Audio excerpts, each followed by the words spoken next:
বন্ধুরা, আমার চ্যানেলে তোমাদের সবাইকে স্বাগতম। আমি আজকে বানাবো কাতলা চিলি। কাতলা চিলি বানানোর জন্য দেখো, আমি ছোটো ছোটো করে কাতলা মাছ কেটে নিয়েছি।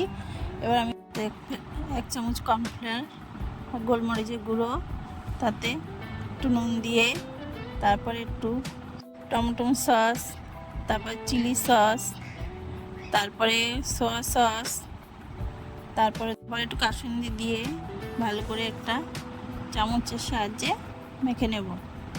দেখো, ভালো করে মেখে নেওয়া আমার হয়ে গেছে। 10 মিনিট আমি ঢেকে রাখবো। দেখো, ঢেকে রেখেছি। এবার আমি কড়াইতে তেল দিয়ে, এবার তেলটা যখন গরম হয়ে যাবে, তারপর এবার একটা একটা করে মাছ আমি দিয়ে দেব। দিয়ে এবার ভালো করে নেড়ে ভেজে নেব। দেখো, আমার ভাজা প্রায় হয়ে গেছে। এবার আমি তুলে নেব। দেখো, আমি তুলে নিচ্ছি। তারপরে আমি কড়াইতে তেল দিয়ে এবার ক্যাপসিকাম, তারপরে ক্যাপসিকামটাকে একটু ভালো করে ভেজে নেব। এবার ভেজে এরপরে আমি পেঁয়াজ দিয়ে দেব।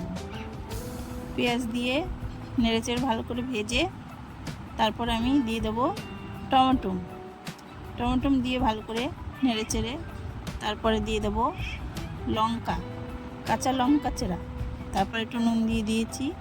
তারপরে এবার soya sauce, tomato sauce, chilli sauce, কাসুন্দি এবার ভালো করে নেড়েচেড়ে এবার আমি ওই বাটিতেই জল দিয়ে দেবো। দেখো, আমি জল দিয়ে ভালো করে নেড়েচেড়ে দিয়ে দিয়েছি। এবার দিয়ে দিয়েছি সাদা তিল, তার গোলমরিচের গুঁড়ো দিয়ে মাছগুলো দিয়ে দিয়েছি। দিয়ে ভালো করে নেড়েচেড়ে দেখো, মাছগুলো আমার প্রায় হয়ে গেছে।